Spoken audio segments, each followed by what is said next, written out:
Welkom bij HBVL Crimi, de wekelijkse actua-podcast over de Limburgse criminaliteit met Tom Verstappen. Gert Verhulst wordt slapend rijk met bitcoins. Betaal nog even €2 om je pakketje vrij te geven. Berichten zoals deze duiken dagelijks op in onze inbox. Het zijn klassieke phishing-pogingen en ze maken slachtoffers. Volgens recente Limburgse cijfers werden afgelopen februari alleen al 400 mensen opgelicht. Goed voor zo'n €1,8 miljoen. Hoe groot is het phishingprobleem echt en vooral, wat kan je doen om jezelf te beschermen?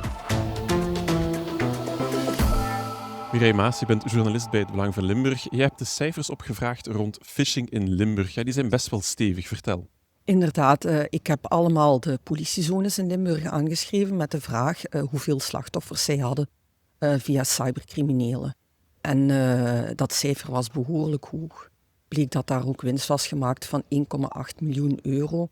En dat er eigenlijk bijna 400 mensen in die val waren getrapt. Ja, en dat gaat over 1 maand, dus dat Ja, op een een jaar korte tijd. maand zelfs. Februari had dit jaar maar 28 dagen. Dus wanneer dat je begint te tellen, dan merk je dat bijna elke dag 15 Limburgers het slachtoffer worden van een of andere cybercrimineel die ergens achter zijn computer mensen geld uit hun zakken probeert te jagen natuurlijk. Ja, en dat is een groot probleem nu. Je hebt ook de cijfers specifiek binnen Limburg dan. Noord-Limburg, die vallen ook wel op, want die zijn best wel stevig. Ja, maar die Noord-Limburg was heel veel. Maar die zone had eerder ook al een persbericht verspreid dat er een groot probleem was in die regio. Dat er opvallend meer mensen ook het slachtoffer waren geworden van nepagenten.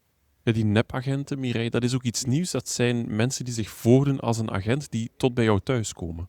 Nieuw is dat al niet meer. Dat is sinds een dik jaar is dat bezig. Dat zijn inderdaad mensen die je vaak eerst telefonisch contacteren om te zeggen van er is een probleem in de buurt, daar lopen inbrekers rond of zo. En dat er iemand gestuurd wordt om waardevolle spullen en zo op te halen of bankkaarten om je te beveiligen. Nu, die oplichters die keken het altijd wel uit. Het zijn bijna altijd oudere mensen die daarvan het slachtoffer zijn. Dus die trappen daar, die zijn allemaal niet gewoon. Die zijn goed van vertrouwen. En dan trappen die daar waarschijnlijk. Ze weten heel goed hun slachtoffers te kiezen. Ja, en dus de cijfers voor februari in Noord-Limburg, dat zijn 6 gemeenten samen. Over hoeveel feiten spreken we eigenlijk? Dan spreken we over meer dan 90 feiten in totaal met de nepagenten bij. En een buit van meer dan €500 miljoen. Wat zeer veel is natuurlijk. Hè. Ja, dat zijn stevige.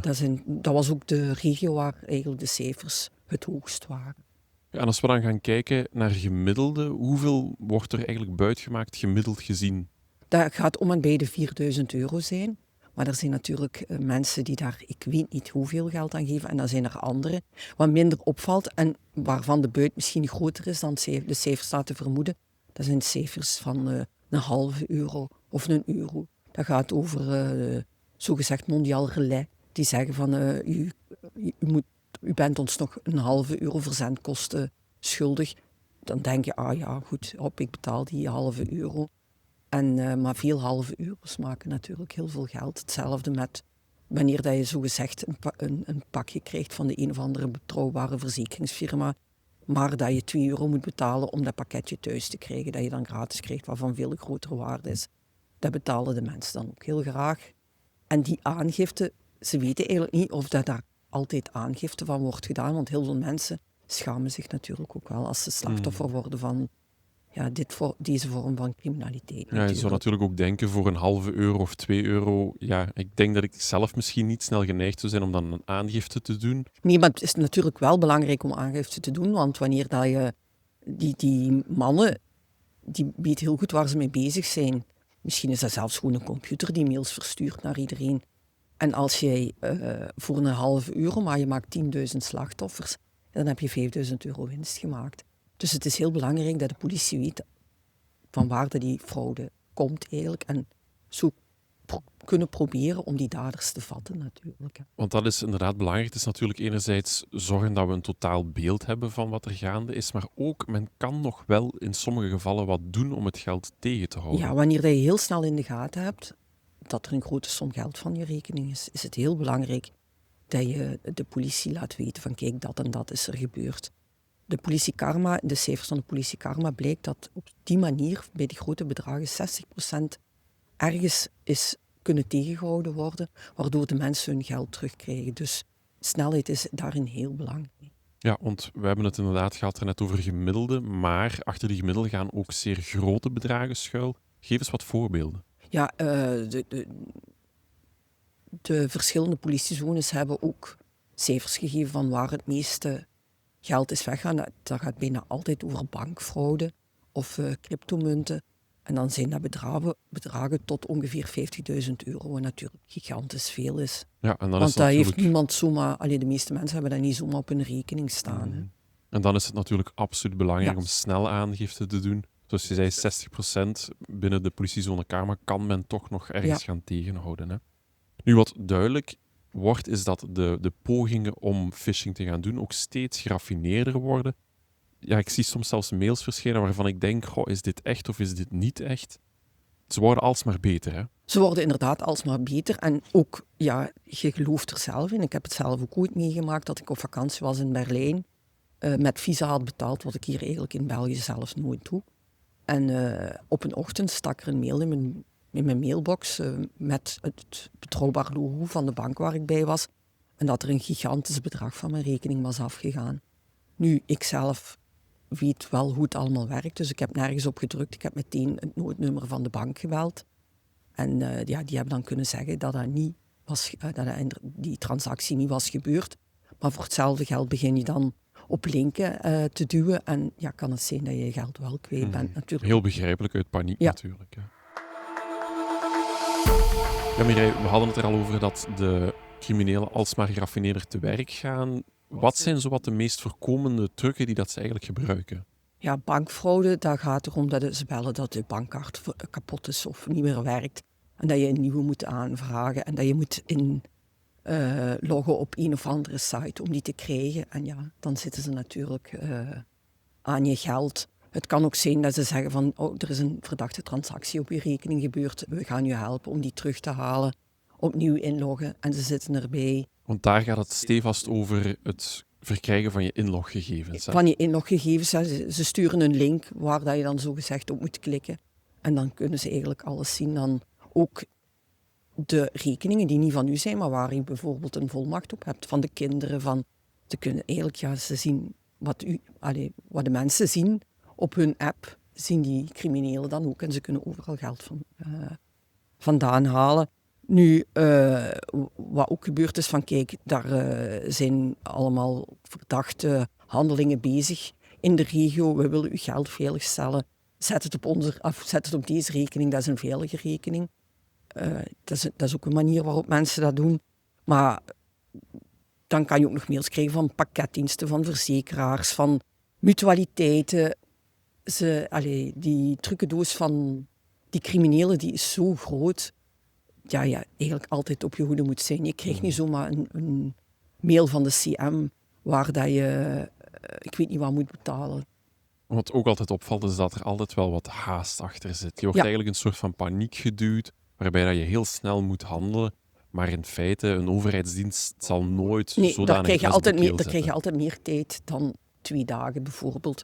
Maar ik zeg, die trucendoos is zo groot. Het gaat van de watermaatschappij tot Fluvius, tot... Ze weten het door die betrouwbare bedrijven te gebruiken, winnen zij natuurlijk het vertrouwen van mensen die daar niet mee gewoon zijn, die ervan uitgaan dat alles ter goeder trouw gebeurt natuurlijk. Hè. Iets wat de laatste jaren ook in de lift zit, zijn tweedehandsites, Facebook Marketplace, dat soort van zaken. Ja, nu, daar is 1 gouden tip. Als het te mooi is om waar te zijn, trap er niet in. Want hoe doen die mannen dat? Die zetten bijvoorbeeld een splinternieuwe zetel, zogezegd een splinternieuwe zetel, op tweedehands.be of gouden koopjes in Limburg. Het kan allemaal. En dan vragen ze daar een belachelijke prijs voor, €100. En dan contacteer je die mensen en dan vragen ze een voorschot. Doe dat nooit. Zeg altijd, mag ik komen kijken? Want meestal 1 uur nadat die advertentie online is gegaan, is er ook weer vanaf. Maar dat hebben ze op een gemakkelijke manier. Al is dat met €200 of €300, maar ze hebben toch wel van een aantal mensen een klein bedrag uit de zak gegeven. Ik heb het zelf ook aan de hand gehad met een mooi horloge dat ik gezien had op een tweedehandssite. En ja, ik mocht het direct kopen voor een zeer goede prijs, totdat ik vroeg van kom graag langs om het te zien en dan te beslissen. Ja. Maar dat was niet mogelijk. Nee, dat ging niet. Of te zeggen, ja, dat gaat wel, maar dat gaat pas over 4 dagen. Maar ik wil wel graag, ik hou het voor u apart, maar ik wil een voorschot. Doe het niet. Ja. Nu, wat je ook vaak ziet terugkomen, Mireille, zijn advertenties op Facebook. We begonnen de podcast er ook mee. Gert Verhulst wordt slapend rijk met bitcoins. Wat zit daar eigenlijk achter? Dat zijn mensen die met cryptomunten, die eigenlijk geld van mensen vragen die dat aanklikken, om cryptomunten te kopen. Nu, dat begint heel onschuldig, want inderdaad, ja, Gert Verhulst, K3, de originele leden van K3, Karel van Nieuwerkerken, die zouden allemaal slapend rijk geworden zijn. Klopt niet, maar wanneer je 1 keer op die link klikt, krijgen zij op de een of andere manier gegevens en kan het heel fout lopen. Ja, en daar hebben we helaas ook een voorbeeld van. Je hebt dat in een stuk ook geschreven. Ja. Dat is de 68-jarige Annemie uit Bilze. Ja, dat is een vreselijk verhaal. Hè? Dat is echt een vreselijk verhaal. Die vrouw die was net op pensioen, had behoorlijk wat geld op haar rekening staan, had pas ook een nieuw appartement gekocht. En die klikt op Facebook op die link en op de een of andere manier, ze ziet, het gaat over cryptomunten, dat is voor mij te moeilijk. Dus ze gaat er terug uit. En ja, even daarna krijgt ze telefoon van een man die heel betrouwbaar klinkt en die haar zegt, ja, maar we gaan u dat uitleggen en dat is helemaal niet zo moeilijk. En die man kwam heel betrouwbaar over en die vrouw die is beginnen investeren. En in het begin klonk dat allemaal heel mooi en die is meer beginnen investeren. En die is geld gaan lenen bij haar kinderen. Op een bepaald moment heeft hij ook zelfs nog een lening aangegaan, een persoonlijke lening aangegaan bij de bank, voor nog meer te investeren. Dan na een half jaar had ze in de gaten van, ja, dat klopt hier toch allemaal niet, heel raar, want die mensen bleven geld vragen. En ze zei, ja, het geld is op. En dan heeft ze haar verhaal tegen haar kinderen verteld, eerst tegen haar dochter. En ja, die hadden meteen in de gaten, ja, mama, je bent opgelicht. Maar ondertussen was die vrouw bijna 500.000 armer, uiteraard. Ja, dat zijn gigantische bedragen. Dat zijn gigantische bedragen. En daar schuilt ook een heel drama achter, want die kinderen, het geld dat die moeder had geleend van de kinderen was weg. Dat appartement die vrouw had gekocht, dat dreigden ze kwijt te geraken. Dus die kinderen hebben opnieuw een lening moeten aangaan voor die vrouw in dat appartement te laten blijven wonen. Die vrouw die moet ook gaan blijven werken, die is 68 jaar. Normaal had de zoon de vrouw haalde, een van de anekdotes van de vrouw was, mijn zoon heeft gezegd, mama, je had kunnen leven zoals een koningin. En nu zit je in schuldbemiddeling, want die moet met iets meer dan €100 per week toekomen om van te leven. Ze moet ook elke dag nog gaan werken. Ze doet nu schoolbusbegeleiding. En ze moet ook nog een aantal schulden aan haar kinderen natuurlijk terugbetalen. Ja, dat is niet het pensioen dat je voor ogen houdt. Zeker niet als je altijd gewerkt hebt. Ja, en eigenlijk gaat het mis door op een onschuldig ogende link te klikken. Ja, en ik heb die mevrouw ook gevraagd, maar zij zei, ja, dat klonk allemaal zo mooi. En die mannen die zullen dat ook al heel goed kunnen vertellen natuurlijk, dat je dat gelooft. Hè? Dat zijn ook mensen die niet zijn opgegroeid met digitale media, die komen nog uit de krant van uit de tijd van de boeken lezen en kranten lezen. Die gsm, ja. Ja, en als je dan iemand betrouwbaar aan de lijn krijgt die zegt van mevrouw, ik ga je helpen en ik ga je erdoor ritsen, dan gebeurt het snel. Nu, opvallend in dit verhaal is ook dat Annemie een persoonlijke lening afsloot van €70.000 bij de bank.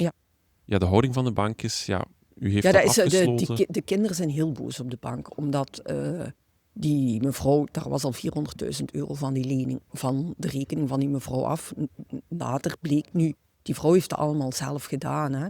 Maar naar een Litouwse rekening bij de bank had toen eigenlijk al een alarmbelletje moeten rinkelen, vinden de kinderen.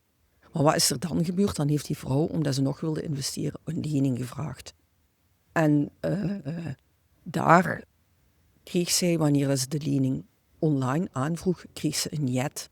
En toch heeft ze die bij de bank gekregen nog. Dus men heeft dat eigenlijk, ondanks dat dat online tegengehouden werd, heeft men dat manueel... Ja, bij de bank zelf heeft men dat toegestaan. En de kinderen van de vrouw vinden dat de bank daar een zeer grote verantwoordelijkheid in draagt. Zeker naar vaste klanten die niet gewoon zijn met deze vorm van criminaliteit om te gaan.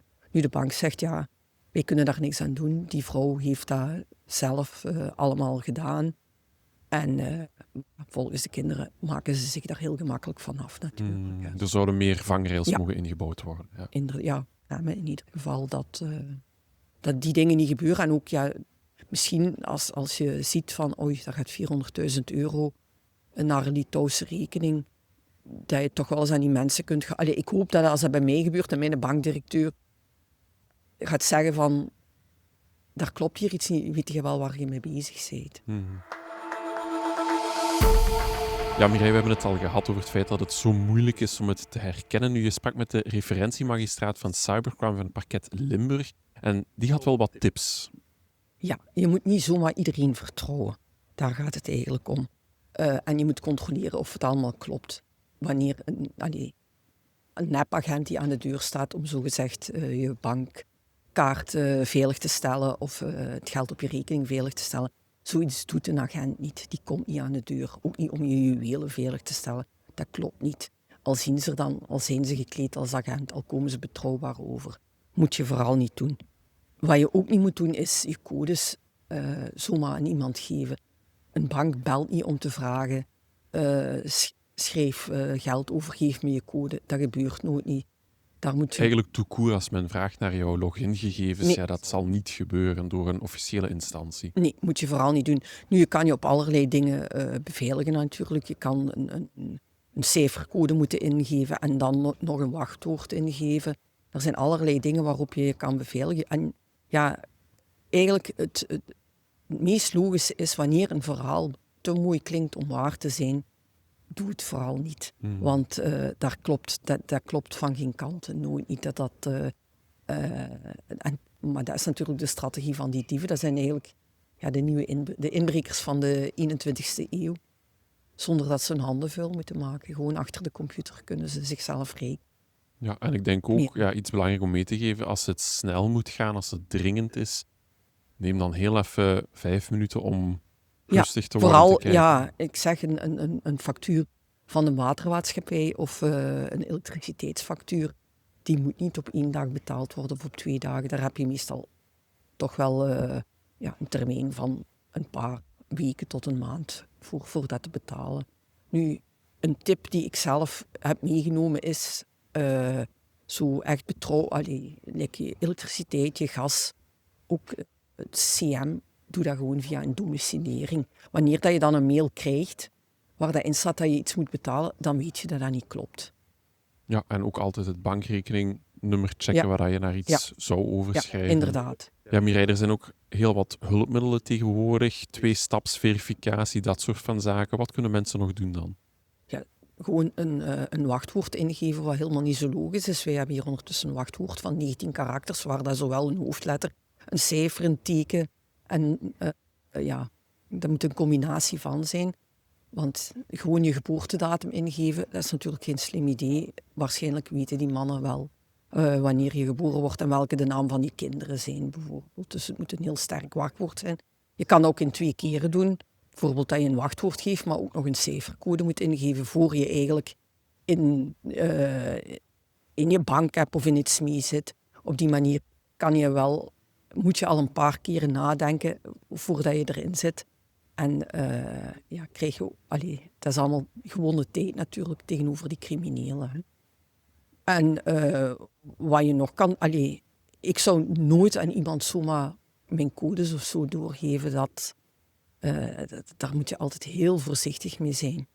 Ja, en wat ik zelf ook nog een goede tip vond, is het opslaan van belangrijke webpagina's. Stel dat je een overschrijving moet doen via eender welke bank, dat je die bank ook tussen je favorieten zet, omdat je dan altijd zeker weet dat het een officiële link is. Inderdaad, want maar niet alleen bij de website, maar ook bij de bankgegevens.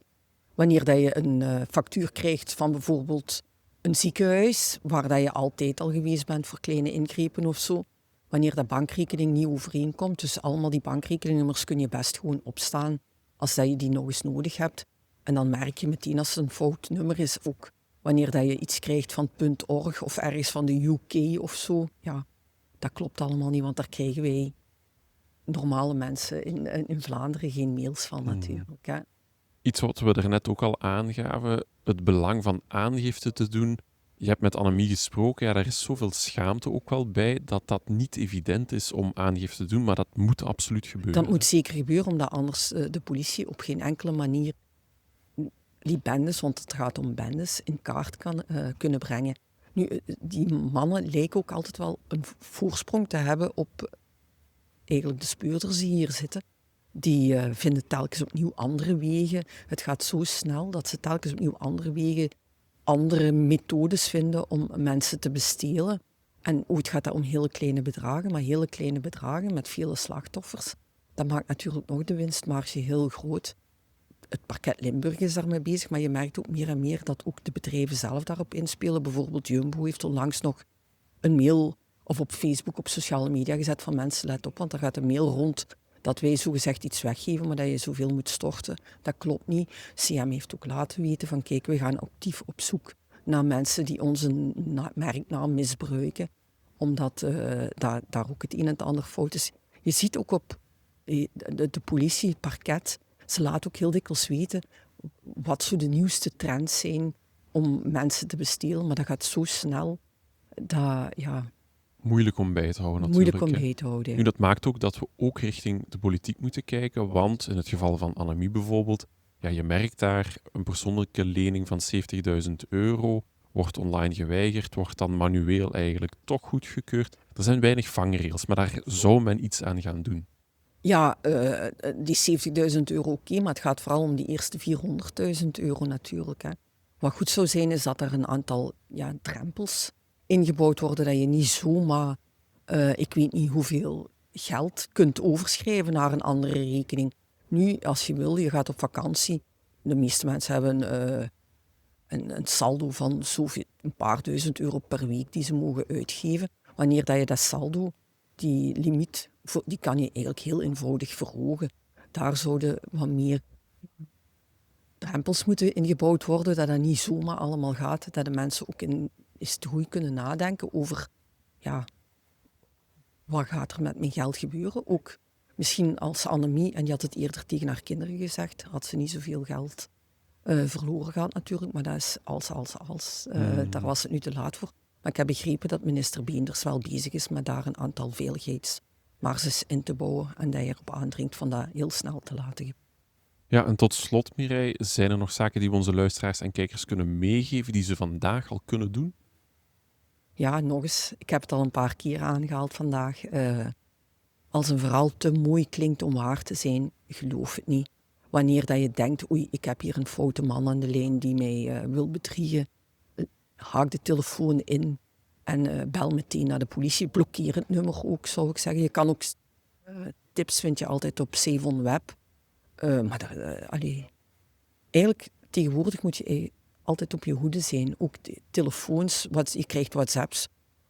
Ik heb ooit een mevrouw geïnterviewd die haar dochter in het buitenland zat. En die had een WhatsApp gekregen van zogezegd haar dochter, dat die in de problemen zat, financieel, of dat en haar gsm kapot was, maar dat ze op dit nummer, dat ze haar hadden gestuurd, geld wilde storten. Ja, dat bleek daarna niet waar te zijn. Die mannen, die vinden altijd opnieuw andere dingen uit om mensen te bedriegen. En het rare, het blijft wel altijd ook, ze weten heel veel van u. Dus ja, zet zo weinig mogelijk op Facebook, zou ik zeggen. Ja, en dat is natuurlijk ook iets wat je kan doen, is berichten waaraan je twijfelt, die kan je ook doorsturen naar Safe on Web. Ja, en om zij te gaan laten dat bekijken. controleren. Ja, nu hier op het werk heb je natuurlijk ook nog, daar heb je al zo'n hokshunt die waarschuwt wanneer iets bedriegelijk kan zijn. Zo'n goede firewall kan ook al heel veel doen natuurlijk.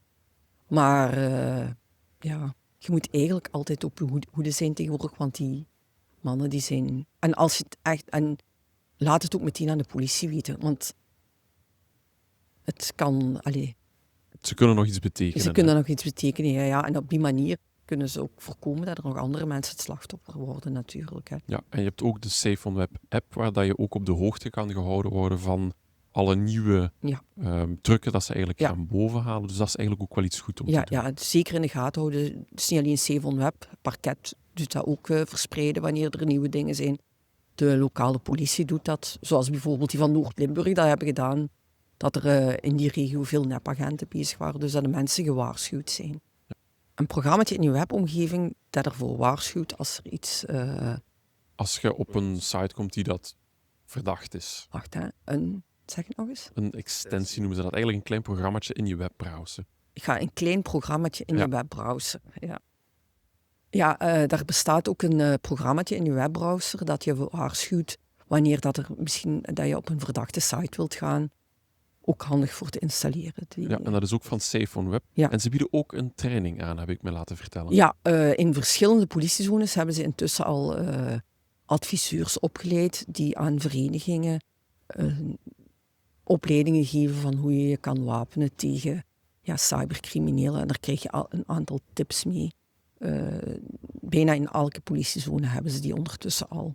Of de politie organiseert het zelf, waardoor dat je ook kan leren hoe je te wapenen tegen dit soort criminaliteit. Ja, en dat is misschien verstandig om van tijd te Zeker weten, ja. Mireille, hartelijk dank voor je uitleg. Ik onthoud vooral dat cybercriminelen alsmaar geraffineerder te werk gaan en dat er eigenlijk niet echt één oplossing is, maar dat er allerhande tools voorhanden zijn, zoals Safe on Web, die je toch een klein beetje weerbaar moeten maken. En de boodschap is, als het te mooi om waar te zijn is, dan is dat vaak ook zo. Ja.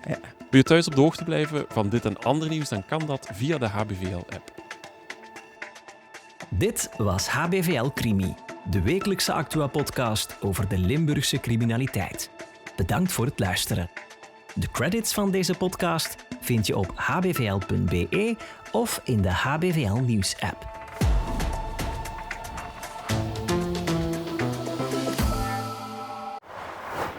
Bedankt voor het kijken. Wil je meer Limburgs nieuws? Abonneer je dan op ons kanaal of check het in de HBVL-app. Tot de volgende keer.